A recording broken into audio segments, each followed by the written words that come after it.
Welcome back to Half the Battle. I'm your host, as always, Daniel Levi, your guest co-host, Malcolm the Machine Wellmaker. Malcolm, welcome back to Half the Battle. What's going on, brother? I'm glad to be here. No, the pleasure's all mine. So we got a lot to talk about. This is what we're going to do now. I'm going to interview Malcolm. We're going to talk about the last fight, some other stuff.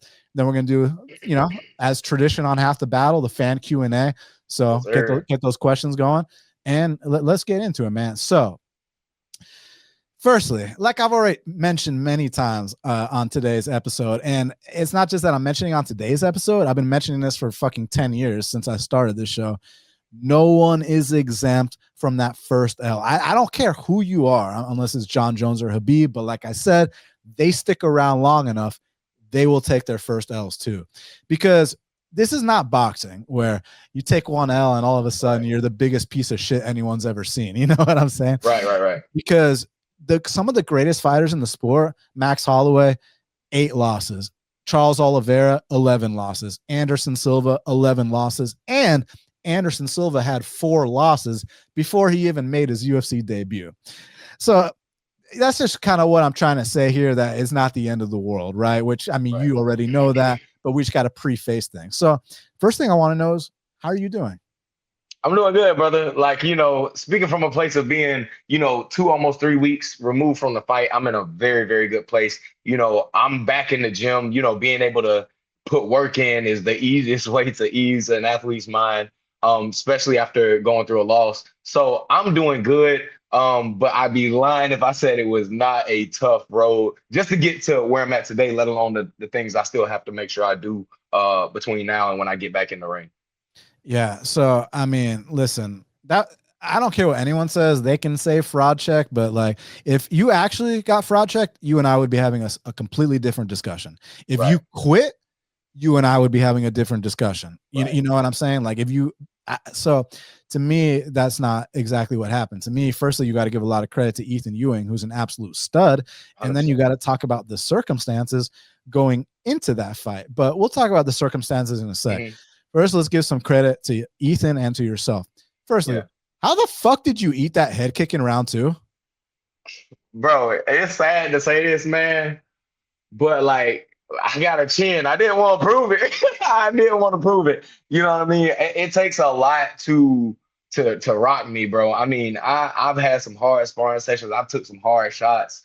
And that kick, bro, like, it was like the least of my worries. You know what I mean? I was just focused on putting more pressure on forward and trying to, break this guy. But he's good. He did great, man. Like you said, I think first and foremost, he deserves so much credit for being as good as he is. And it sucks that, it kind of gets a little bit overshadowed by me not being as good as people said I was, being the narrative at least. Yeah. And I mean, I don't think that you're not as good as people thought. I think there's a lot of other things. Yeah, for sure. Now, I asked how you ate that head kick. How the hell did he eat that spinning back elbow? Bro, and dog, listen, he eats the elbow and immediately responds with a hook. Like, bro, if that does not tell you about the type of guy I was in a fight with, and that's the last 5 seconds of round 2. So we've been dog fighting for 9 minutes and 55 seconds, and I hit him with a spinning elbow like that, and guess what? Bang, he's still there. Like, that is a fighter, not just a fighter, but man, what an athlete, what kind of heart, self-belief. I mean, he had everything he was supposed to be able to put on a performance like that. And I'm glad you mentioned his follow-up shot, because I wrote down, Ethyn must drill the fuck out of those Dutch or touch drills, however you want to talk about it. Like, block 1, 2, 3, block 2, 3, 2. Like, the fact that he was able to return so fast with volume and pressure, as soon as you landed some bombs on him, and it's like he could have taken a step back. It's like the fact that block, boom, boom, boom, like, that's very impressive. He must be drilling the hell out of that. Listen, bro, I think like that is one example to kind of tell the story about how technical of a fight he fought. But that was the difference maker, brother. Like, the fight got dirty, but it's because I enforced a dog fight and he did not give it to me. He stayed technical. He didn't throw bombs, get out of position. He waited for his chances and he scored 4 or 5 shots and worked his foot. Moved out of the way, got where he wanted to be and tried to engage on his terms. That kid was technical and man, he's good. He deserves to be there. Yeah. So blue collar versus blue collar. That's something that's been talked about a lot lately. I know you talked about that recently. I know it sucks you don't get the bragging rights on this one, but is it still cool to see, two guys that, I mean, y'all put your hard hats on, y'all got the lunch boxes packed, like y'all are two like admirable individuals. What do you think about that whole dynamic? All right, now I'm gonna give you the real insider breakdown, which I kind of talked about it a little bit, but he is in the construction industry, but he is a safety professional. So let me explain what that means. He doesn't have tools in his hand on the job site. He has a clipboard and a pen, making sure people are following safety protocol. So when I'm on a job site and I'm trying to get shit done and it's a shutdown and I got 30 minutes to make this weld, he's going to come over there and make sure I have my harness on. I'm following the rules. I'm not abandoning, my safety glasses under my welding hood. This is the guy on the job site that me and my guys in the union brotherhood hate, right? And I say that just to give the lore of it, because to be real, people like him are necessary because without them, we were killing ourselves on the job site, literally. Like if you look at the jobs in the 90s and before, when they were bidding jobs and coming up with the contracts, they used to bid in those numbers the amount of money they pay lawsuits to pay to families for people that died on the job site because safety was just not respected. And people like him cleaned up the industry to make sure we were going home to our families, our kids, and still putting food on the table. So he's a necessary evil, but he did not do what I did, brother. Like, you know what I mean? I put on the hard hat, the pearl snap button downs, the cargo pants, and the steel toe boots, laid in the dirt, made welds that you couldn't see without a mirror, right?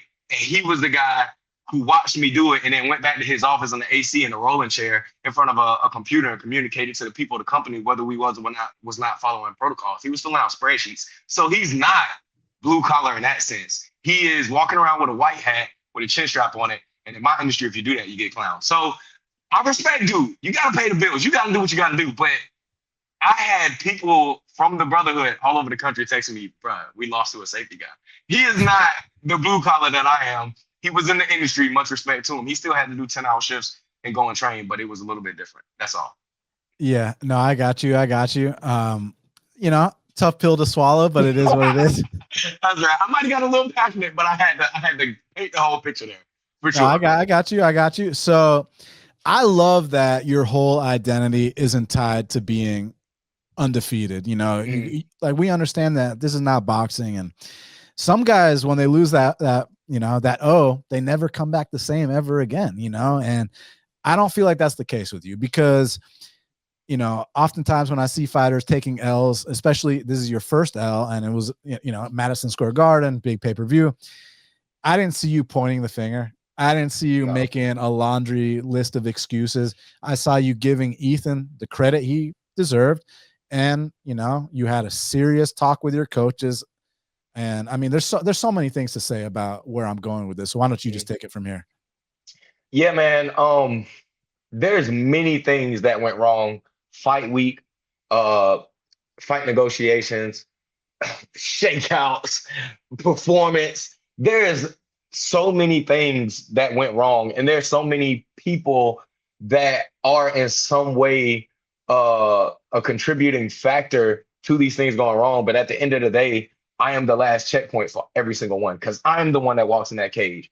Film study, mentality, the psychology I'm competing from, a game plan, every single thing, my preparation in my camp, the things I'm working in my camp, every single thing I take full accountability of, because if I do that, I can fix every single thing. You understand what I'm saying? I can make sure that I set the protocol for me and my camp to make sure we're doing these things as far as the fight camp goes, the film study goes, the fight negotiations moving forward go, just every single thing. I know where it went wrong and I know how I can take responsibility for it and make sure that it doesn't happen again, technically, and everything outside of the cage as well. So I embrace every single bit of it. And regardless of all the excuses I have as to why this loss is not as bad on my resume, I don't care about it because he was nonetheless able to show me technical holes I have, and they will be fixed.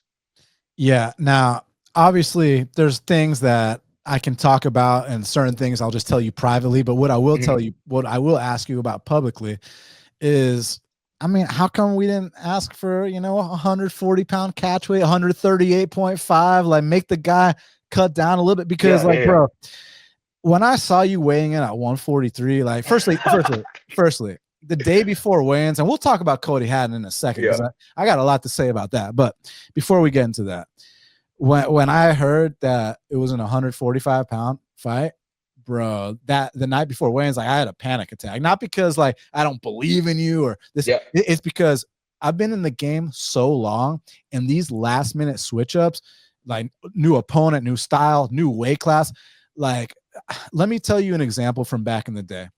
So, firstly, let me Google when the fuck this fight was. But there was a fight that was supposed to go down. So this is in 2011. There was a UFC main event that was supposed to go down between Nate Marquardt and Rick Story. Okay. And on the week of the fight, this is a main event for a fight night, Malcolm. This is not a prelim, main event. On the week of the fight, Nate Marquardt tests positive for steroids. Oh, And Nate Marquardt, he's a well-rounded guy, but he's mostly known for being like a striker, big power, this and that. mhm.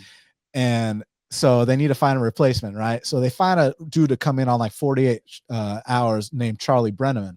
Charlie Brenneman is strictly a wrestler, right? So everyone's thinking, oh, 48 hours notice. Rick Story, he was getting ready for Marquardt. He's going to kill Charlie Brenneman. Charlie Brenneman goes out there and upsets Rick Story in a UFC main event Oh on a my goodness. couple, on a day or two short notice. And we're talking about a guy in Rick Story who beat former UFC champion Johnny Hendricks, had a life and death fight with a prime Calvin Gastelum. Like, Rick Story had like one of those big win streaks in the UFC at the time, and this was his big main event opportunity against Nate Marquardt. Marquardt pisses hot. They bring in Mhm. Brenneman, completely different style matchup, and Brenneman goes in there and beats him by decision. And it was like, oh my God. What? So that was the first time that I saw things like that happen. And ever since then, I just hate last minute switch ups, up a weight class, this and that. Like, how come y'all, or I don't know if you did or didn't, but did you try to be like, hey, let's make this dude cut down to 140, 138.5? Like let's stack the odds in our favor. Because when I Yeah. see you weighing in at 143, like, I'm not saying I didn't think you were gonna win, but I'm just saying Right. I hate that shit because I want all the chips stacked in your favor. So first of all, thank you for asking the question because I haven't been able to talk about this publicly. And I want to preface this by saying nothing I say takes away from what Ethan did. Kid is a stud. He deserves to be in the UFC, and he beat me that night. He was better than me. But um, I weighed in at 143 with this necklace on. This is a thick sterling silver necklace on. 143, I weighed in with this on. And the night before I went to sleep, I talked to the nutrition team and told them what my weight was. They made me a shaker bottle worth of a smoothie. They weighed it. It was a pound and a half. And they also gave me a half a pound of water. They said, drink this and eat this smoothie so we can try to put some weight back on you before weigh-ins. And I still weighed in 2 pounds light. Well, 3 pounds light if you consider the 146 limit that I had. So I think it goes without saying that I was beyond on track to make 135 easily. And I did a lot of things, particularly with the nutrition team, to make sure my weight cut was going to be that good. But as to speaking on why I didn't pull for things to be stacked in my favor, it was 4 o'clock on Thursday, and they were sending names into a group chat, and my weight cut was to start at 6 p.m. And I responded to that group chat with my managers, my team, and whoever else was in there. And I said, I will fight whoever. Y'all make it happen and tell me what to do. And I rolled over, I locked my phone, and I tried to take a small nap before it was time for me. I had to go out and do a photo shoot at 5 p.m. and get back to the hotel and do my weight cut. So I wanted to rest. And me being the fighter that I am, bro, I didn't care because listen, man, a lot of people mistake the fighter's mentality for cockiness. And I don't in my heart feel like I was too cocky. I felt like I was going to get a good matchup, and I thought that I was everywhere I needed to be mentally, physically, psychologically to go in there and win that fight. And unfortunately, I was not aware of the caliber of opponent that I was competing against, to keep it simple. And I found out when I walked in thinking I was going to beat him off talent. Yeah. Now, you probably can't mention this publicly, but if you can, go ahead and not tell me later. Can you tell me some of the other names that were presented to you? Um, there was only one other guy that I saw. His last, I'll tell you, I can't remember it. Brother, when I say I took that message and rolled over, like, that's legit what happened. But I'll pull up the group chat. I'll tell you some of the names. I just don't know them I got off the you. top of my head. Yeah. Yeah. And Yeah. also, we was in such a peculiar situation because the person that we had to fight had to be able to fly out and make it by the next morning to get the weigh-ins. They had to also be able to have medicals that were good too, as well as eyes. And a lot of his stuff was good because he just competed the week before. So it was a lot of boxes that had to get checked. And they said Ethyn was the guy, and I didn't care who it was that they was sending me because I thought I was ready. Yeah. Okay. Now, I still want to talk about the fight a little bit, certain things like, dude, your get up game and usage of the wall and getting back to that cage. I can tell you've been working on that. Those backdoor escapes, like, okay, Yeah, like yeah, I yeah, feel yeah. like, listen, you didn't get the result, but showed your heart, showed you could be in a dogfight, showed your get up game. So I like that. But hold on, before we talk about, I want to talk about Cody Haddon for a second. Now, you are super classy. You wished him nothing but the best, a speedy recovery, this and that. So what I'm about to say, this is coming from Daniel. This is not coming from Malcolm. So Malcolm, if you want to say no comment, if you want to say you disagree, by all means. Yeah, So I just yeah. need to preface this by saying this is coming from me. Okay. So this is not the first time that Cody Haddon has pulled out of a fight, very short to the fight. He was supposed to fight Alexandre Topuria, Ilya's brother. Same shit happened. I had people being like, Cody Haddon fought Alexandre. No, that was Colby Thickness that fought Alexandre, not Cody Haddon. Cody Haddon pulled out of that fight like a week or two before as well. Now, here's my thing. You fly all the way from Perth, Australia, where they're known for being some serious savages, man. Like, those are some tough motherfuckers.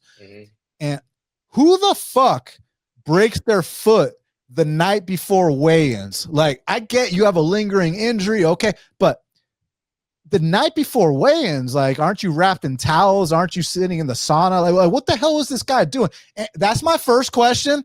Here's my second question, or my second comment. Have you seen a single picture of Cody Haddon with a boot? Have you seen a single picture of an x-ray of Cody Haddon's foot? Because all I saw was a chat GPT generated, statement from his management. Cody didn't even say shit.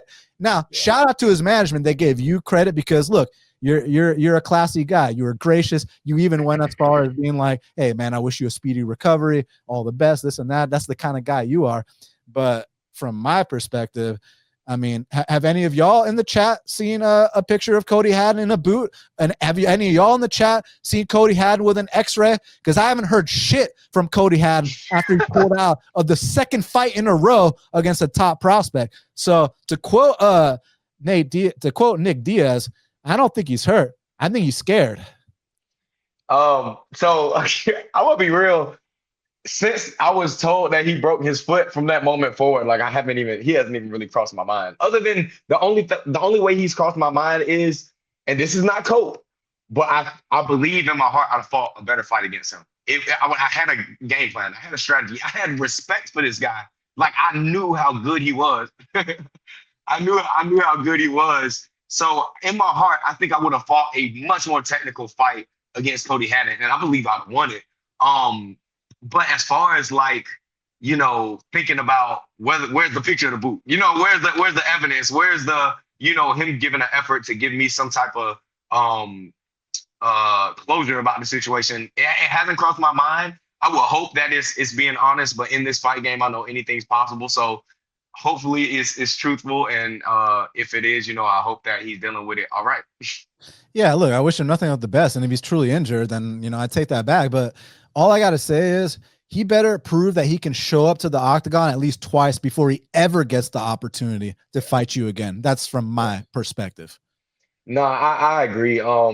His track record is starting to look bad. I don't know how the people in the organization feel about it.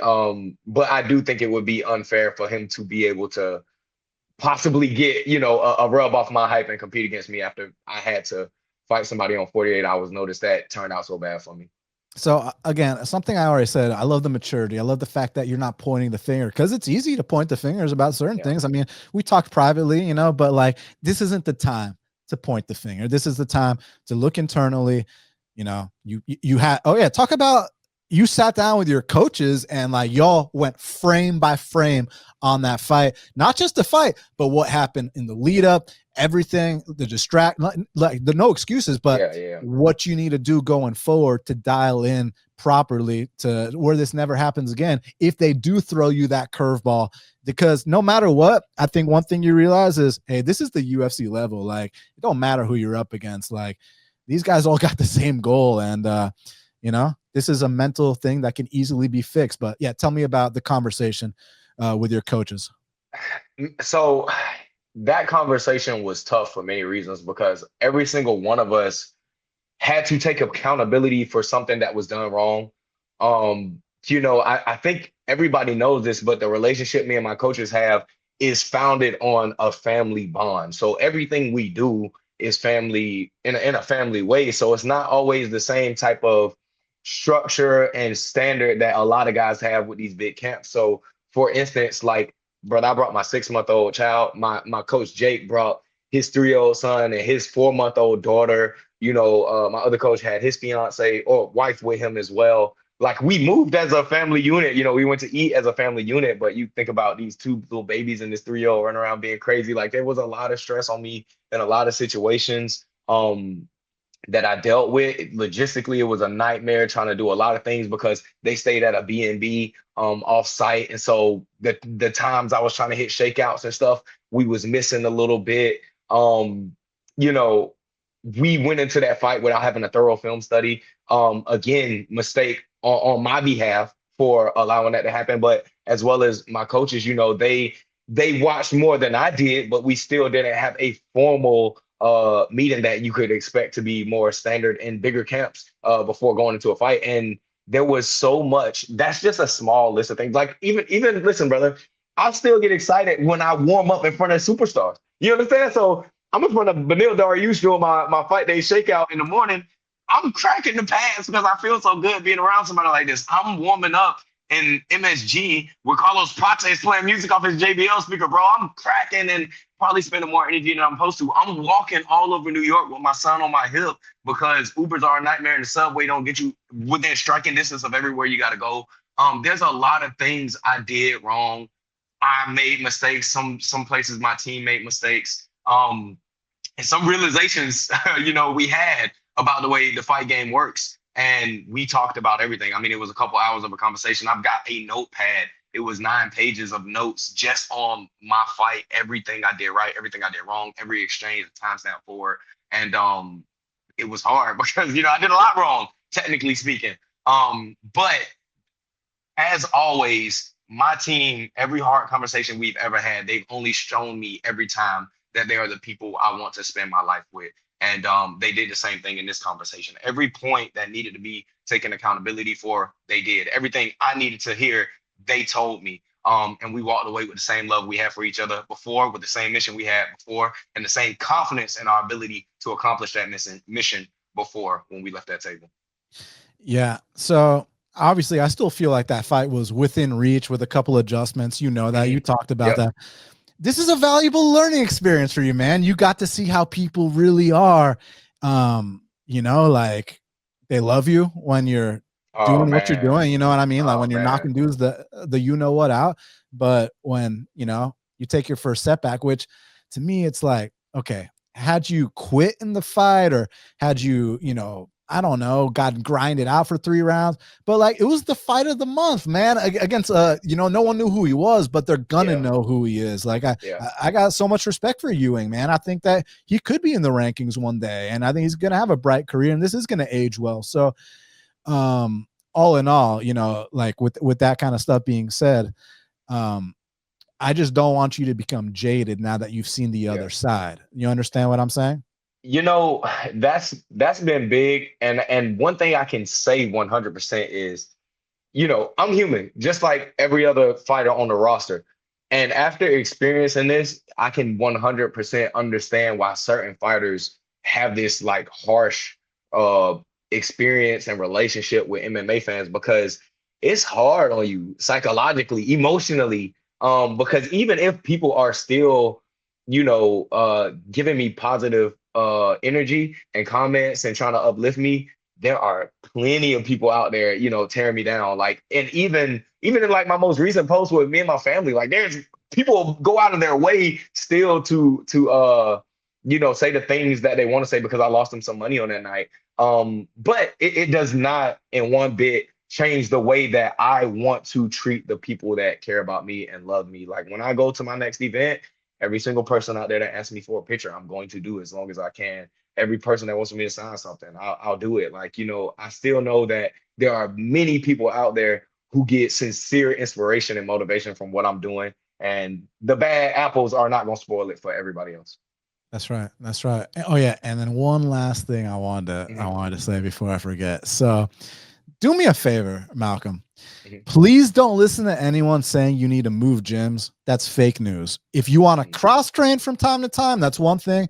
But in my mhm. opinion, you should absolutely stick with the people that got you to this point. I mean, not only did they get you to this point, but what happened in that fight wasn't about, like, if you go to Extreme Couture or Kill Cliff, and like, what are they gonna fix that? Like, you're telling me these aren't mistakes Yeah, that yeah, your yeah. coaches and you can just sit down like you did. I That's mean, right. you didn't even get into the details here, but you like wrote down frame by Oh frame yeah. Oh what yeah. happened. Like, and so tell me about that meeting just in terms of the fight, not in terms of, distractions on fight week and this and that. Tell me about the actual talk that your coaches had about frame by frame, like what Yeah. happened in that fight. So there were two major, like I say, lenses to view a lot of the mistakes I made from. And one of the major ones was the athletic, like the athlete's psychology I was competing from. So let me explain this. Like, so I kind of said it already, but I was expecting to get a favorable matchup for this fight. I wasn't expecting it to be such a tough fight. So when I go into the first round, and I realized like this kid is good, like he belongs here. He's not nervous, like he's responding to every point of adversity with a rally back. His coach, everything I was thinking, that fucker said it, brother. When I'm setting up my track look, he said it. When I'm setting up my calf kick, he said it. When I'm looking to counter or throw a straight shot, if I land to the body and I wanted to go to head next, he said it, bro. When I say they were prepared, not just strategically, but like he had the self-belief, he had the conditioning, he had the durability, he had everything he was supposed to have, right?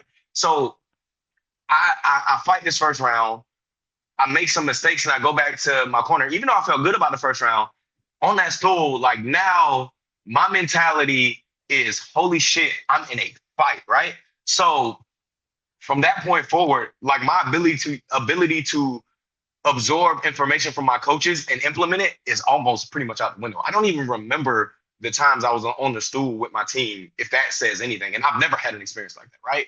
And from the second round forward, bro, I almost intentionally threw caution to the wind and abandoned technique because I felt like, well, I know if I make it a dogfight, I know if I make it dirty, I know if I test his heart, his cardio, his durability, I can break him. And I saw that as my route to victory. And there were many times where I had him on the cage. He was on the back foot. I heard him get some air. I hit him with a hard shot. And I was like, I'm close. I almost got him. And I stuck to that strategy foolishly. So I say all that to say a lot of the technical mistakes I kind of know was made from a place of competing with the wrong mentality versus me not having that tool in my arsenal. Now, from a technical standpoint, um, obviously, I rely too much on a knockout, specifically from my right hook. It's no secret. Like even somebody that's not a specialist or very familiar with striking can see that I open most of my exchanges with my right hook. For many reasons, I was fighting from a primal place, an instinctive place. It wasn't from a technical place. I wasn't making IQ adjustments. So my subliminal confidence in my knockout shot became what I relied on without even realizing it. So I have to rewire my approach. If I have somebody on the cage, I need to put myself in better position. I need to pick shots, throw combinations instead of setting up that one shot so hard and getting out of position that I'm trying to knock him out with it. That was a big point of talking. A lot of the takedowns were results of me going for poor takedowns, but it was because I thought I was fighting a pure striker. I looked at his record, 8-2, 7 knockouts. Surely he can't wrestle the way that he wrestled. That's what I thought. Then I found out afterwards he has D2 wrestling experience. Yeah, blew my mind, right? So like that was one of the things that I could chalk up more so to, the place I was competing from mentally, because look at all my fights before. I've taken guys down and never went for something so poor on anybody, let alone somebody with that kind of wrestling experience. So there was a lot of technical things to pick apart. The way I'm using my different stances, being more conscious of it. Obviously straight shots over hooks, knowing when to apply them. But even though public opinion is not that I put on a good performance at all, there was still good things that we took away from the fight as well. So in a nutshell, that's kind of like the technical breakdown of things, without me trying to take up too much time. No, I got you. All right, fan Q&A. Let's answer some fan questions for this. So this dude said, I saw Malcolm say he didn't watch tape for Ethyn. Any chance half the battle told him Ethyn was game in advance? All right, before you answer that, well, he didn't watch tape because, he found out about it like the day before weigh-ins. Like, that's not an excuse. I don't know if you want to share anything private about people sending you film on him, but that's neither here nor there. The fact of the matter is you learn from the mental mistake you made, and I think you can address this question. Yeah.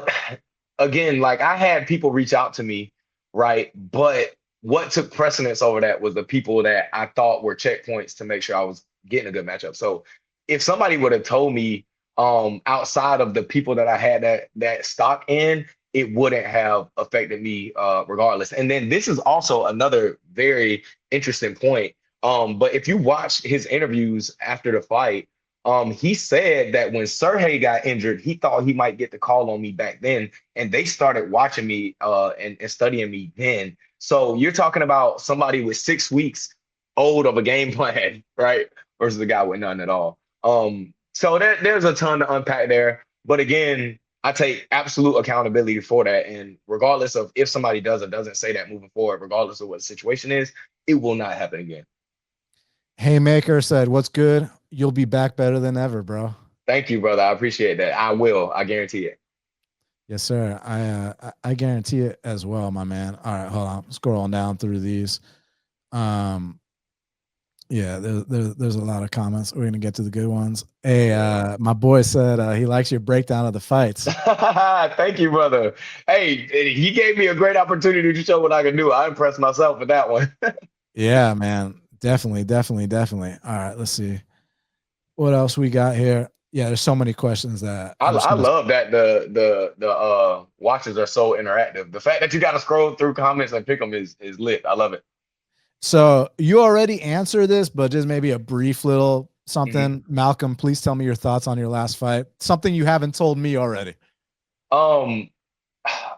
Here's a take that I haven't really put out there is that I think the amount of heart, like look at how we talked about Tyra, right? And the way that he showed that championship mentality, Marab showing that championship mentality. Go look at the shots I took. Go look at my immediate response to him, bro. I walked forward every time. Like I forced the next exchanges. Like the amount of heart that I showed, I am beyond proud of. But I hate that is the farthest thing from the narrative of that fight. So OG Herb said, Malcolm, you're a true G. Thank you, brother. I appreciate that. Double Flushy said, got any extra Wellmaker merch for me? We got stuff cooking. It will be coming. You obviously understand the plans have changed with a lot of the stuff that we was going to do, but yes, we do have stuff on the way. Yeah, and it's gonna be fire. Don't let I know I'm sure it said certain things on the graphics that you got to change. I understand that. Yeah. But I mean, when you put on the fight of the month, I forgot to ask about that. The fight of the month. All right. Yeah, go ahead. Go ahead, brother. No, certain things I don't have to say publicly, but do you feel any kind of honor, or you feel kind of like, yeah, I like that, but maybe give me something else under the table? Like, do you think you're gonna wake up with a little something extra in your bank account next week, or is it just it's possible? Prestige? It's Like, possible. And look, listen. Okay, so overarching principle when we talk about money with this fight, right? I'm not mad about money because money is gonna come, right? Like, look at how much money I've already made in 7 months in the UFC. Like, bro, I'm very happy with it, and I know that moving forward, I'm going to make more money. Bigger contracts are going to come. I'm going to get back in the win column. The money is what the money is. But I mean, come on, I'm human, and I don't have to tell you this, but to walk away from Madison Square Garden with half a paycheck, not get fight of the night, and then get the fight of the month honors later is kind of a tough situation to understand. But again, man, it's all good, bro. The money gonna come. It is what it is, brother. Khalid said, no question for Malcolm. We've seen short notice replacements spoil the party many times. I know Malcolm learned a lot from his first L, and he's going to be back stronger and will be in the top 10 in 2026. I like the prediction. Yes, sir. That's right. 100%, brother. Like, listen, I feel like that was one of my worst days. And I promise on my worst day, nobody will ever be able to do that to me again. I will handle business. I'm going to be good. Yeah, just a slight adjustment mentally, and you'll be good to That's go. And right. you already know what you need to do, technically speaking, 100%. So, 100%. I mean, it's all there in the tape. Khalid also said, Ewing's a tough son of a gun. None of us are debating that. Brother, I cracked him a couple times. Like, bro, like they were at the close to the end of the second round before the spinning elbow.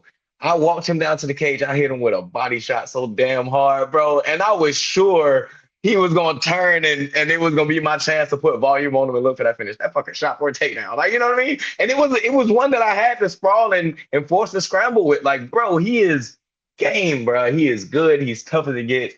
His chin and head ain't big for nothing. You know what I mean?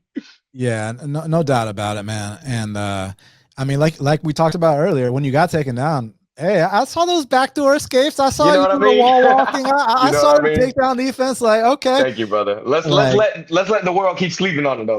You know what I mean? Let's not let them focus on that. facts. Rumble Rants, who actually won one of the things in our giveaway. So shout out to Okay. him. Awesome, brother. Yeah, he said, awesome, Malcolm's here. Let's crush it this weekend, and good luck in your next one. You're a star, bro.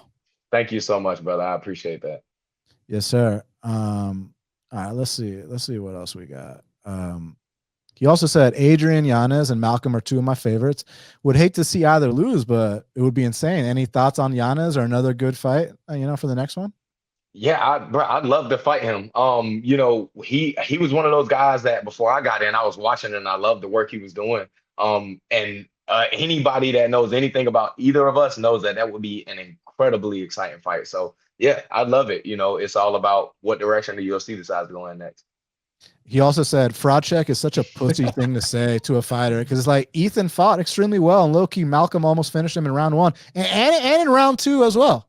Yeah. It's yeah, man. The casual fan base is just tough to deal with, but like unfortunately, those are the people that keep the business running. So we got to take what come with them. But the real understand what's going on, and I appreciate you saying that, man. So T Carb said, only a bump in the road, Malcolm. You'll learn. You get better from this. Can't wait to see you grow in this wild sport we all love. Thank you, brother. I am 100% gonna grow from it. Y'all, just my next performance is gonna show, man. I'm telling you, man, it's gonna be so much better.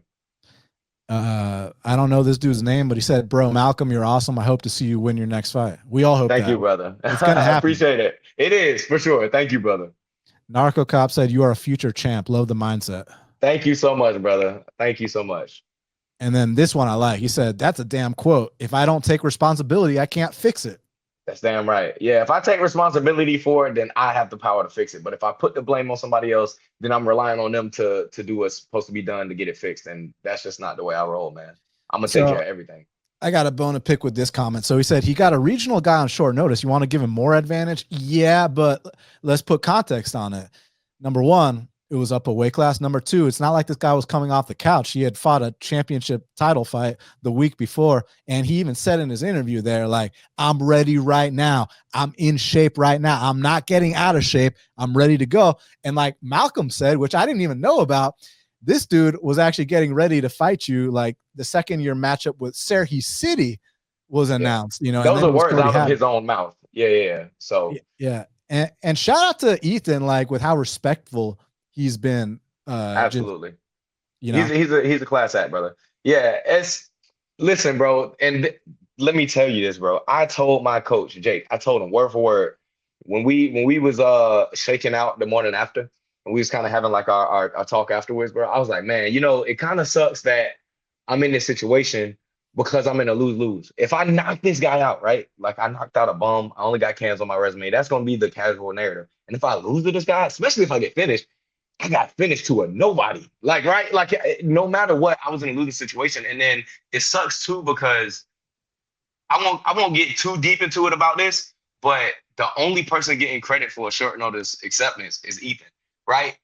People don't understand. I was in a position where I'm undefeated and I know the risk I'm taking. I could have said no. And there's people who in my position with less risk still say no. And I said yes. you mean like sorry. You mean like I know what you about. You mean like Adrian Yanez last week when he turned on a flyweight?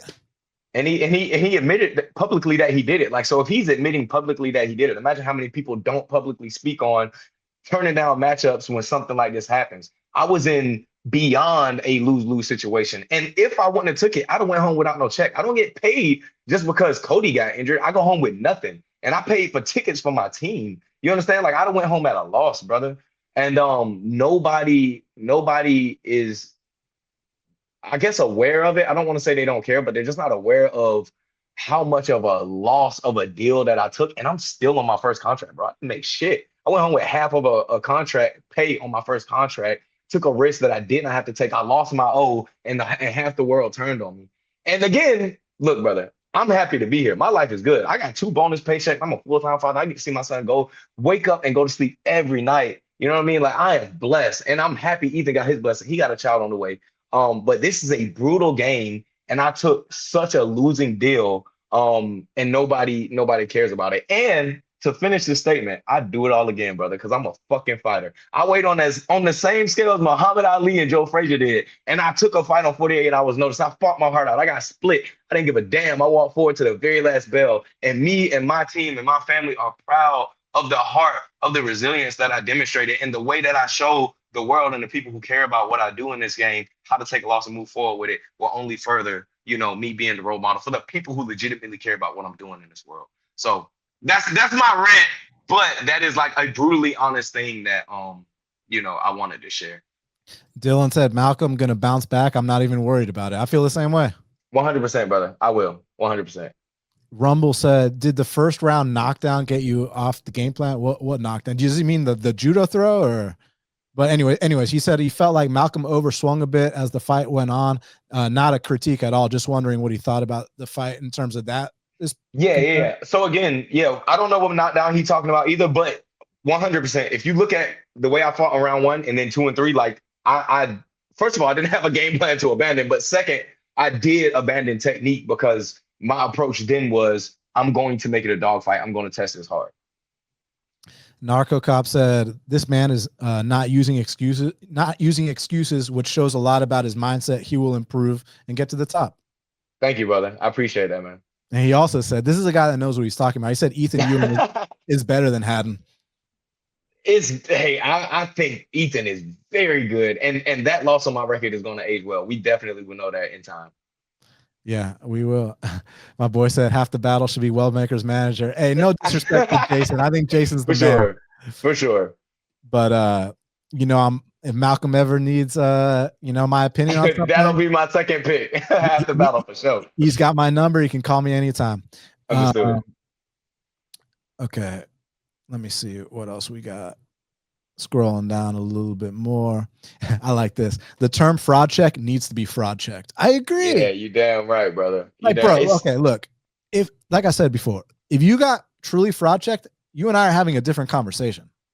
Do you understand that, right? Like 100%. If you quit, I don't know, but like, it didn't go your way, but you fought your fucking heart out, man. Like, and I watched it again on Monday just so I could, because when you're watching it live and it's just, I just want emotions. I just want Malcolm to win. So every exchange is like, a heartache and this and that, but like everything's so crazy, stressful. But like now that I know the outcome and got to actually watch the fight Monday, I mean, were fighting your fucking balls off. You know, What a fight, brother. What a fight. Yeah, man. It's hard for me to watch it and not be like, damn, brother, I was out there fighting. You know what I mean? So, and I wanted to show the world I had different things. Like I wanted to show the world I had heart and a dog mentality, just not under a loss, you know? Yeah, no, of course. Already claimed it, which I said I love that name. Malcolm's still that guy. Hell Thank yeah, you so still much, that guy. brother. Mad love, man. Yeah. This dude said, bro, it's a close decision loss. You weren't finished. It's all good. Back to the drawing board. Come back better. Yeah, but okay. Yeah, but like it's a close decision loss. But like if you would have got 30-27, grind it out, can't get up from bottom, like not trying to win at all times, then we have a Yes. different discussion. Like, do you guys understand what I'm saying here? Like there's Yeah. context. Like not all decisions, not all knockouts, nothing's created equally in this game. Correct. All right, let's see. Getting to the end of these, my man. I appreciate your Oh, time, my good. brother. I love it, bro. Like I enjoy being able to have this long form conversation where I can tell like all the small details that I probably won't get to tell anywhere else. And obviously the people tuned in care in some capacity about hearing what I got to say because that was a hell of a situation to be in, brother. Sure was. At what point in the fight did you feel like you were losing, and was it breaking you mentally? Good question. Nah, bro. Go look at the last 10 seconds of the fight. He's holding a body lock on me against the cage, and I'm trying my damnedest to break it because I want to swing. I want to do a Max Holloway moment. And he's holding me because he feels like he did enough.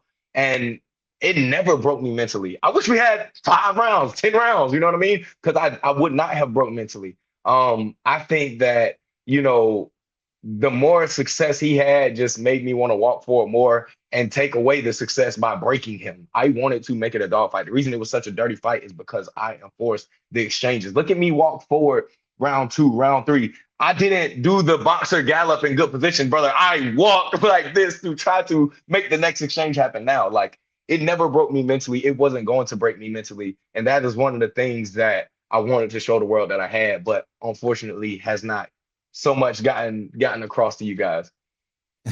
We're trying to set the record straight on these things.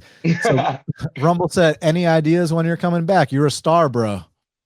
Hopefully early next year. Honestly, I'm already back training. I literally have already made a whiteboard of what my next camp is gonna look like. I got coaches aware of what they'll be doing for me. And yeah, we'll be getting into it soon. Okay, so that question earlier when he was talking about a knockdown, I think he thinks you knocked him down. Well, okay, so in that first round, early in the first round, when you hit him with that counter, right, and he kind of got off balance, I heard the commentator saying you hit his shoulder, or did you hit his chin? I thought I connected. He kind of shook his head like I didn't, and it sounded like I connected too. But it was one of those things where he didn't look hurt enough for me to get careless going for a finish anyway. But nonetheless, I felt like that was a good moment for me, and I got more confidence from that exchange. Yeah, he said, I can kind of cover this, but did you ever feel like you were over swinging at all? That was my only critique. 100%, brother. If you look at the shots I was throwing, when I missed or even if I landed, I was in very bad position because I put all my heart and soul into every hook that I was swinging at that man.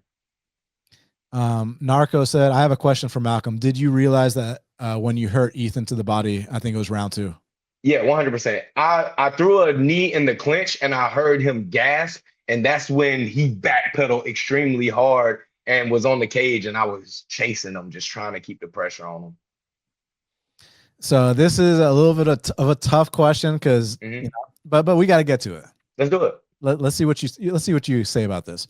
Wellmaker should fall out of love with his hooks. Well, I don't know why you do that, but and start timing more straight punches. Okay, that I can agree with. Because let me say this. One of those exchanges, I think you went southpaw and you landed like a straight left like McGregor. That was like a big one. I was like, damn, I'd like to see more of that. But anyways, so more straight punches. He says your chin's up in the air when you throw big hooks. Slick strikers will time you with right hands and jabs. I 100% agree. I think like the words you're using, like fall out of love with his hook, is kind of hard for me to agree with. I think I should favor them a little bit less than in a way to where if I'm still loving them, I'm using them for the right counter opportunities, or I'm setting them up with my straights or the right footwork. But I agree, brother. Like anybody with, like I said, it doesn't have to be a specialist to see. I relied on my right hook way too much. And needless to say, I'm already working on that with my coach. So we good to go, brother. Respect. So Malcolm, at 31, besides trying to be a champion, what else do you want to accomplish or goals that you have in MMA or outside of MMA? So the one goal I've had that has never changed since I've had the opportunity I've had on this stage is to be financially stable. I want to be able to walk away from my career when it's time to walk away and not have to go back to the job site. Now how that looks, I'm not sure. Hopefully I make enough money in the fight game, invest it the right way to have the passive income to cover my bills and my overhead be good. Maybe I get into the commentary side of things. Y'all see what I just did for half the battle.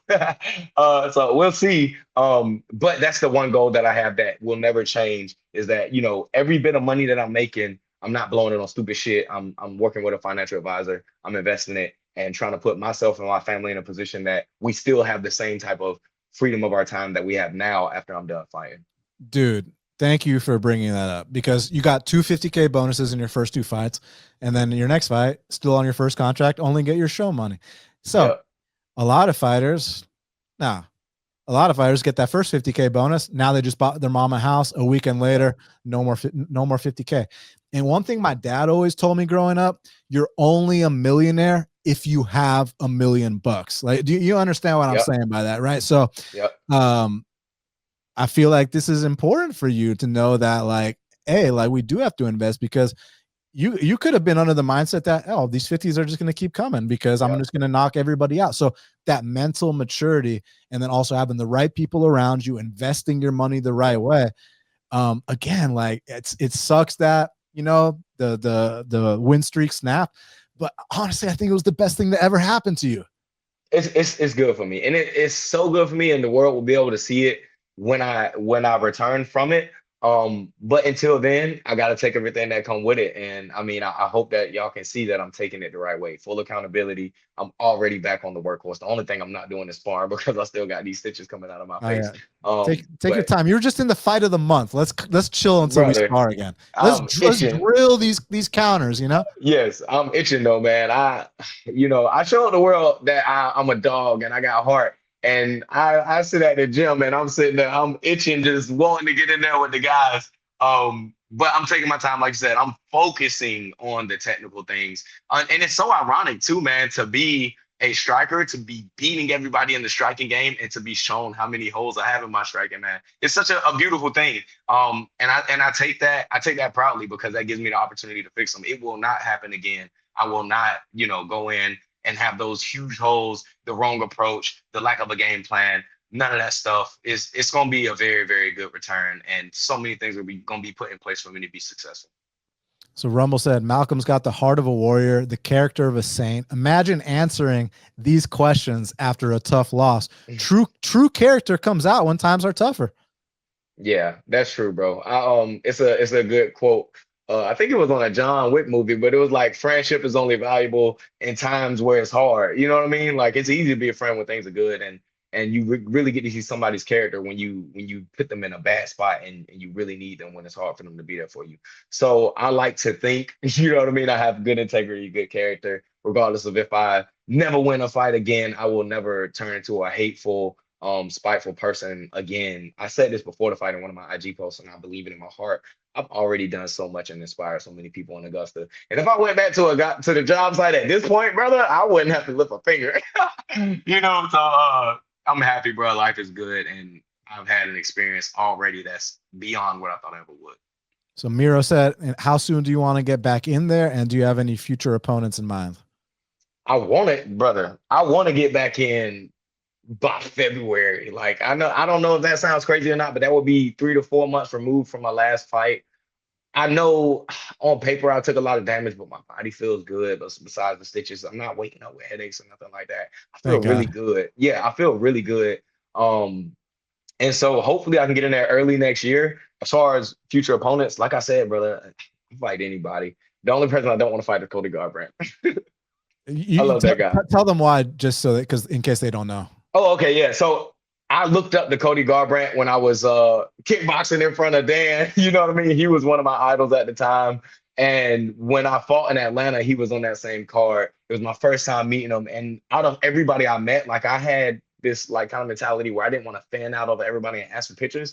But he was the one when I saw him, I said, hey, bro, like I need a picture and I want to tell you how much I look up to you. Like, and I had like a little 5 minute spiel. He had a son with him, Kai. I knew Kai by his name because I've been following Cody for so long. Kai liked me. He was showing me his little bobblehead that he got from the Hawks. And you know, every time I've seen Cody since then in Vegas, you know, he's taken the time to have a real conversation with me, give me game, give me advice. And he's just been so solid, man. So to look up to somebody so much, meet them, and they be so awesome down to earth, you know, it's just somebody that I admire so much that I have true emotional care for and would not want to compete against. But anybody else I fight. Would you like to fight Ethyn again? And I loved your response on Helwani to this, because before you answer this, a lot of guys, when they take a loss, that just like takes them to a point where like, oh, I can't come back until I beat this guy. I have to, like, I remember a dude lost the belt. And like a reporter asked him, what's more important to you, avenging this loss or getting the belt back? And you know what the answer should be: getting the belt. That's a fighter's goal. And this guy said, I'd rather fight this guy again than fight for the belt. Like, no, I ain't gonna lie, bro. I'm not losing no sleep over the loss to Ethyn, brother. Like, you know, I don't feel like I got nothing to prove to him or to myself about it. And I'm definitely not worried about proving anything to, like, you know, the casuals about it. You know, if down the line the storyline makes sense, it's a big fight, I would love the opportunity to show what I can do with him when I'm prepared for him. But if it never happens and I still go on to do what I'm gonna do in this division, you know, more power to him. It doesn't bother me if I do or don't. I'm indifferent about it. And shout out Ariel Helwani, because I kept a close eye on him in the sense that he interviewed you twice while you were hot, right? And not that, you know, I'm just saying now you're coming off a loss, is what I'm saying. Yeah, facts. So I was paying close attention. Is he going to call up Malcolm or not for an interview? And the fact that you did, Ariel, big respect to you for that, man. Like, that actually like really made me happy. So shout out Ariel for that, because I was paying close attention. Who's calling you for interviews now and who's not? Who's still got your back? And the fact that he had you back on today, shout out Ariel. You know, I'm gonna be honest, bro. I was honestly surprised that he reached out to me. So besides my local news station and you and Ariel, like nobody's hit me up. You know how it is when you win. Like, I'm literally booked 2-3 interviews every single day for 2 weeks straight. And it don't bother me because I understand this is the nature of the game. When you win, you get to do your victory lap, and that's what comes with it. And when you lose, that's typically not the story. So Ariel, brother, when I was in New York, they went above and beyond to accommodate for me and my family. Bro, my fucking team forgot pads, bro. They went and got pads from Super Rare while I was doing the interview, because I asked them to drop me off at Super Rare when I left instead of the hotel. And they was like, no, we'll get them for you. Just go do the interview. Like, bro, they are incredible people. Him, his team, text me after the loss just to talk to me to make sure I was good. And Ariel personally reached out to me and said he wanted to have me on the show, and asked if it would be okay. I said, brother, come on, man. Like, I'm still honored to just be able to share that platform with him. So Ariel is a solid dude, and I consider him a friend. I really do. That's awesome, man. So Jason said, Malcolm, how do you disconnect from fighting? What do you mean disconnect from fighting? Like, in what sense? Video games, movies. Playing with the kid, like. Right. So I'm kind of like one of those guys, unfortunately, that like so much of my life revolves around fighting. So all the people I hang with are my teammates. Like, we always watching fights together. I'm always watching YouTube boxing breakdowns, recaps. I spend a lot of time with fighting, but brother, it's because I love it. Like, you know what I mean? It's not hard for me to train and work hard because I love fighting. And outside of the gym, I love watching legends stories on YouTube, the documentaries. I love fighting. So I spend a lot of time doing it, but I do watch anime. I did an interview with Jose. Brother, it turned into 30-minute nerd fest, bro. And I was not prepared for that. But I love watching anime. Me and my wife always watch an episode of anime every night when we eat dinner together. That's like our quality time, because she trains too. She's at the gym right now. So anime is something that we watch together. But I don't spend a lot of time doing too much that doesn't involve fighting, which is why I'm going so crazy right now. I got you, brother. So Bob said, Malcolm, we all want to see you succeed. I believe this will be one of those situations where you and Ethyn meet again in a title eliminator. Would be an amazing storyline, and I'd be looking forward to it, brother. My boxing by the end, brother. Oh my goodness. Imagine. Imagine. Yeah, for sure. Rumble said, sorry, I asked a lot of questions. No, you asked some fucking great questions, man. Great questions. Thank you for giving us the opportunity to tell my side, you know. All good. Yeah. Okay. Autonomous said, much respect to Malcolm for not being afraid to talk publicly about his loss without silly excuses. I hope to see you back soon with a big W on your record. Thank you, brother. I'm working for it. All I gotta do is go through the motions. Yes, sir. Jason said Dan needs a coffee. Do I sound like I'm like falling out or something? Man, I'm enjoying myself. Yeah, I'm having a good time. Yeah. All right, let's see. T Carb said, any non-fight related plans for the holidays? Rest up, enjoy some family time, road to the title 2026. Not really, brother. I ain't doing too much different. I get to eat a little bit on the holidays, but bro, I'm when I say itching to get back, brother, I'm itching to get back. So as much as I can do, I've been going to the gym literally every day outside of class settings on my own time, working technical stuff. And then I still been going to the nighttime classes because I got teammates that's competing soon. I'm holding mitts for them. On the holidays when the gym closed, I go for long runs to burn off the extra calories, bro. Like I love the fight game. I love my life. So, I don't try to get too far away from it. Jump Prangle said, still backing you to the end, man, and listening to you talk about things in such a mature and intelligent way is so encouraging. Absolutely zero doubt you will be coming back cooking. Thank you so much, brother. I'm trying to have the right attitude about it, and I think it's only going to help me in the long run. And the next one said the same thing. Malcolm has a great attitude, great mental fortitude. Thank you so much, brother. I appreciate it. And that's what we need, man. That's what we need. That's right. Mira said, with those long arms, you got to sharpen those elbows. Before you answer, I think we got to give credit to Ewan's fucking chin because he ate a spinning elbow that I'm like, bro, like when I'm watching that, that's not about what you did wrong. That's about what he did right. The way he responded to that right away, like we talked about. Bro, he was good. Listen, and then I also want to say, speaking as far as my career goes, I pretty much have dominated the clinch fight with everybody I've ever fought. He was the toughest guy in the clinch I've ever fought. Like the only elbows I was able to land on him from clinches were up through this angle. That is a very awkward elbow that I do not have to pull out my bag because I can get the traditional elbows on almost everybody.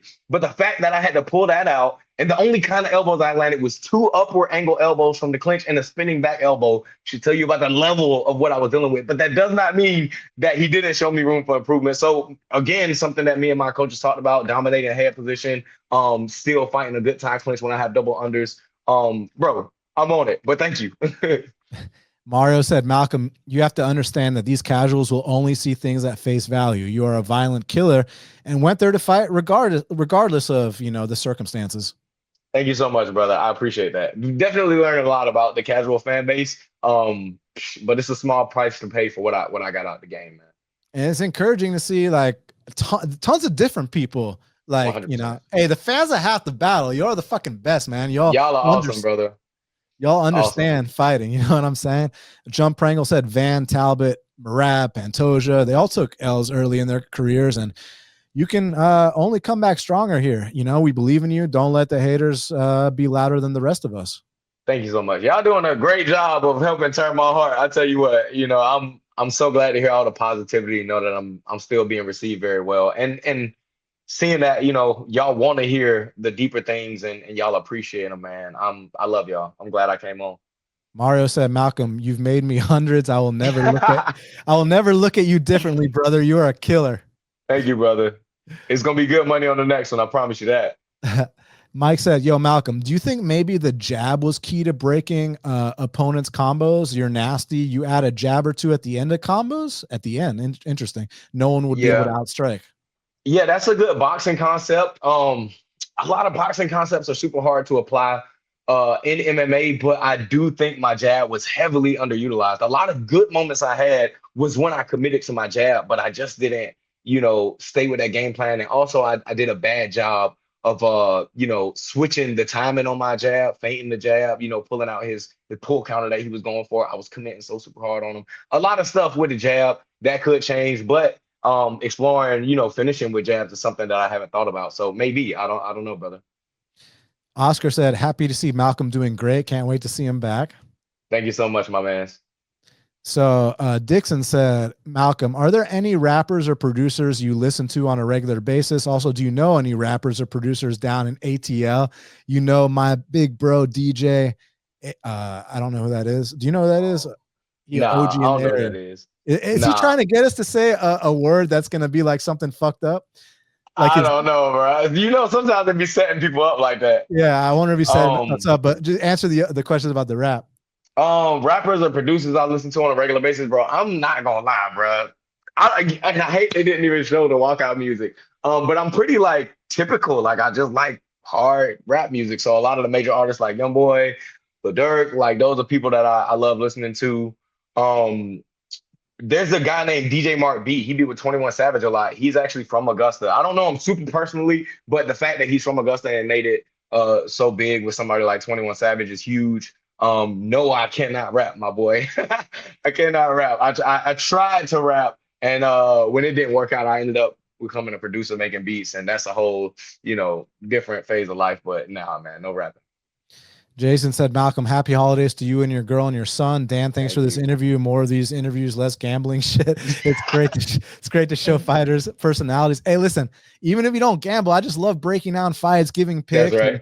But then it's That's also right. awesome to talk to guys like Malcolm, who, if y'all don't know our history, I called one of his first amateur kickboxing fights where he had headgear, shin guards, big gloves, and he was knocking guys out. And they told me, you can only interview the main and co-main event guys, like because you know how fighters they get on the mic, they start Be screaming, crazy. or the mic's right here, they're talking like over there, you can't hear. It's like they didn't want to deal with that. But when I saw what Malcolm did, I was like, screw that, I'm interviewing this guy right now, right here. And another thing, I remember messaging you before you even started MMA, like, bro, you thinking about Yes, I getting into remember. MMA, like, Yep, and yep. And it's so crazy that, that was like the birth of our relationship, because since then, every step of the way, you only like gain confidence from, everything I've done. And you still got it. Like, we had a personal conversation afterwards, and, I can tell that you still truly believe in me, and I'm gonna prove you right, brother. oh yeah, I mean, you already have, bro. You already fucking have, bro. But like, Thank you. yeah, I know what's coming, bro. All right, let's see. We're getting down to the end of these. Okay, Ryan had a good one. Might have been asked, but question from Malcolm: how different is it game planning when your opponents keep getting shuffled around? This has been a constant theme for your career, and I have to think it plays a part. I mean, it really has, man. I mean, Atlanta, Yeah. New York, like, I mean, we can go on. I think, listen, I like to think that I have great mental fortitude, right? I know and understand the fighter psychology pretty well. I know that I have to maintain my focus regardless of the elements around me. But it is a huge toll psychologically on you when opponents are getting injured, pulling out. It's big when you start getting closer to fight night and you're trying to keep training the way you're supposed to, and you don't know if you are or are not fighting. Majority of the weight is psychological, but I feel like I handle it pretty well. Game planning is game planning. Game planning and film study doesn't take very long as far as the investment, but what does take time is the ability to drill counters, the ability to develop the right calls that apply to the matchup for you and your opponent. So in real time, they can call things for you to do that they see without your opponent understanding or knowing what you're looking for. So you need time to implement them into training and to drill them, make muscle memory of them, and have the recognition in such a high stress moment. So it plays a big role. But again, it is what it is, brother. Jason said, fighting can't be your identity. It's part of what you do. May God bless your heart. Don't burn Damn out. right. Damn right. Thank you, brother. And I agree with that. I 100% understand that. I know fighting can love or not love you back, and I cannot have my identity, my happiness, reliant upon it. So I'm making sure I put things in place outside of the cage so that I can be happy and content with life, regardless of what happens in my career. But thank you, brother. Ryan said, Malcolm, huge fan, saw your fight in Atlanta, and Hey, he won the glove giveaway. hell yeah, You'll brother. bounce back better than ever. Thank you so much, man. I'm glad you got the glove. Maybe we do another giveaway one of these days. Dude, first of all, I forgot to mention that. Thanks so much for hooking up the fans that have to battle, man. That was For sure. awesome. That was fun. Signing literally everything I brought you, and Absolutely. no I'm glad. questions I'm asked. glad. I'm glad they appreciate it as much as they do, bro. Like, you know what I mean? It's literally nothing to me. Yeah, it's just me signing the glove, but the fact that it means so much to y'all, it's no doubt at all. I'm willing to do it, man. Well, let me tell you this. When I get to 25K subscribers, I'm giving out a free signed Michael Bisping glove. But how about when I get to 15K, maybe you and I can do another giveaway. I ain't gonna lie. Listen, I'm gonna go ahead and commit to it. You ready? Yeah. So I got these sleeves of the fight posters they give out, signed by all the fighters. And I've literally not used any of them. They sitting in the corner collecting dust. So out of these 9 posters that I now have, I'll take one of those. I'll sign a personal half the battles signature and note on it, and then we can give it away for 15K. So let them know what's happening. Yeah, for sure. Hey, y'all just heard it, man. You're gonna get it's signed from the whole card and this and that. Fuck yeah. It's a very special poster. Let's do it. So when we get to 15K, Malcolm Wellmaker giveaway. When we get to 25K, Michael Bisping signed glove giveaway. Let's do it. I know we answered a question similar to this. I'm just not sure if this is the exact one, but is this the exact one? How does the constant opponent shift impact your game planning? There's been a theme in your UFC career. Is that the one we already answered? I think it is. If it's not, it's incredibly similar, but yeah. Okay. Jason said, Malcolm, would you fight in NYC again? And if you do, will you not stay at the Fighters Hotel? I would love to fight in New York again. I'm not gonna lie, especially if it's at MSG.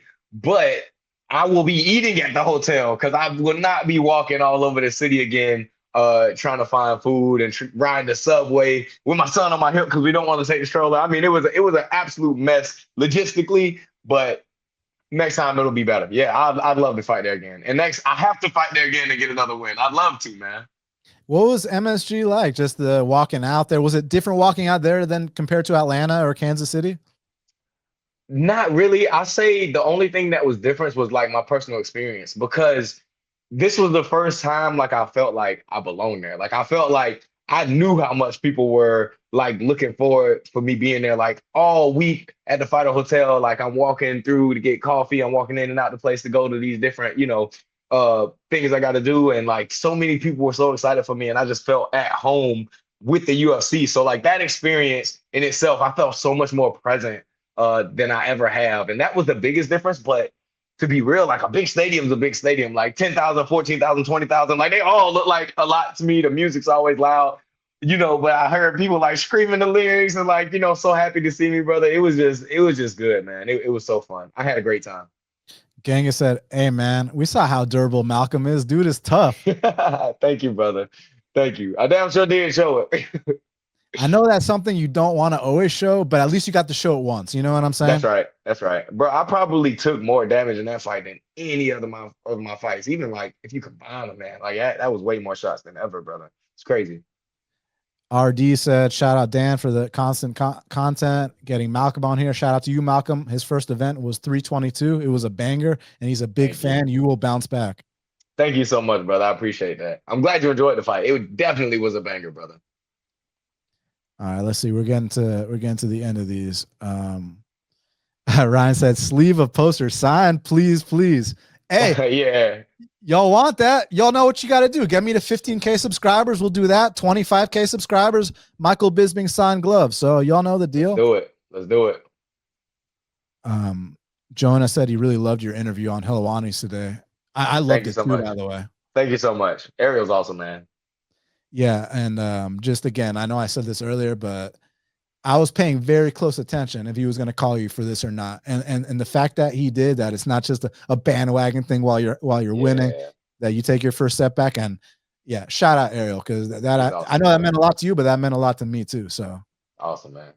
Yeah. All right. Last question. So Nick said, when will you be back? Future champ. Hopefully, man, late January, maybe February. But early next year, man.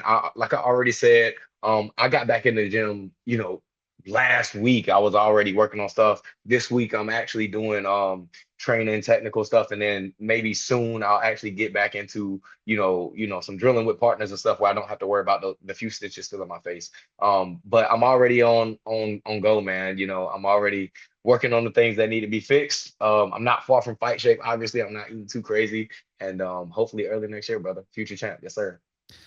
Malcolm, I want to thank you so much for taking the time to speak with me right here, right now Yes, on sir. Half the Battle. I mean, man, you the how candid you were, and just Being just real, bro. you're always real, win, lose, draw, whatever, man. And That's right. That's right. we know that this was a very valuable experience for you. And 100%. man, I can't. I feel bad for the next guy, but more importantly than all that, like Yeah. I'm just looking forward to the adjustments, the improvement, the maturity, Yes, sir. and what you're gonna do when you come back, man. I'm so excited, brother. I'm making the adjustments, and I like the same way you feel. I feel even more because I know what the next performance will look like, and the next one, and the next one. So much wisdom gained, so many leaks for me and my camp that's gonna be implemented, and you guys are in for a good one next time. And one more. T Carp said, "Union strong, be easy, Union Malcolm. strong, baby. Yes, sir, my brother. Dirty hands, clean money." That's right, always. Awesome, Malcolm. Thanks again for your time. Yes, Much sir. love, much respect, and can't wait to. Well, I think you need to chill out a little bit, enjoy your holidays. Yeah, Like I'll still take it easy. I won't put too much load on the body, but we're gonna be ready next year for sure.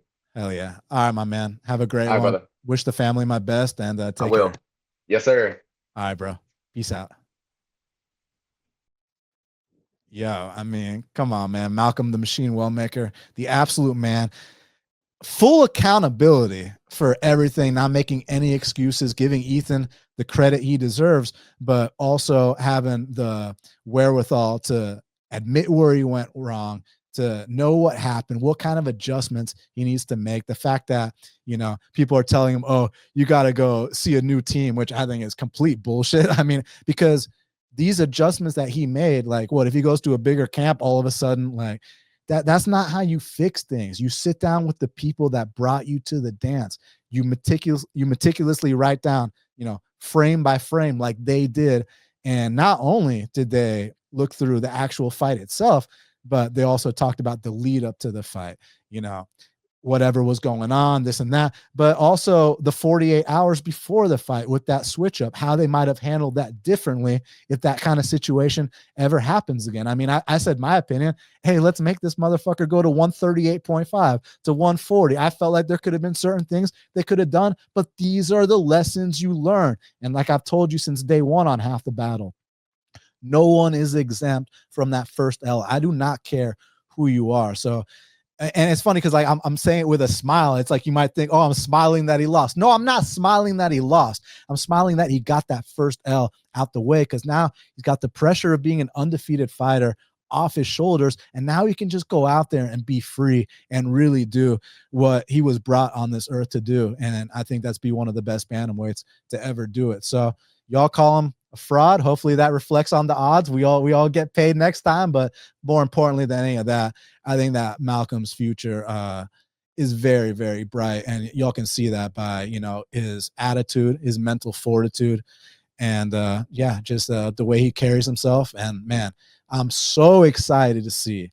what Malcolm Wellmaker does next. So nothing but love for him. And shout out to all the fans for the great questions that y'all had for him. And it's good to be candid like this and not beat around the bush and make excuses and anything like that. I know I was a little harsh on Cody Haddon, but I meant everything I said. And we praised Ethyn Ewing and gave him the full respect that he deserves, because I think he's got a very bright future too. And I also love the fact that Malcolm's not married to, oh, I have to fight this guy again, or I can't get over. No, take the lessons learned from that fight, come back better. And if you guys happen to meet again in the future, cool. If not, also cool. Like they're both going to go on to do big things. But Cody Haddon better prove that he can show up to a fight before he ever gets the chance to fight Malcolm again. I'll tell you that right now. And if any of y'all got pictures of that boot or that x-ray, you let me know, okay? Because I will stand corrected, but as of right now, I'm very firm in my stance on that. But yeah, shout out Malcolm, and I hope he enjoys the holidays with his family, and I cannot wait to see what he's going to do in 2026. And people are calling it a comeback. I mean, he didn't lose stock in my book, man. This is just a temporary setback, man. This happens to all my favorite fighters.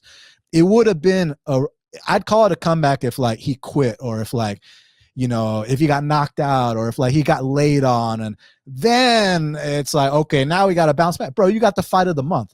You put on the best fight of November, and I'm shocked they didn't get fight of the night that night. That's a separate discussion.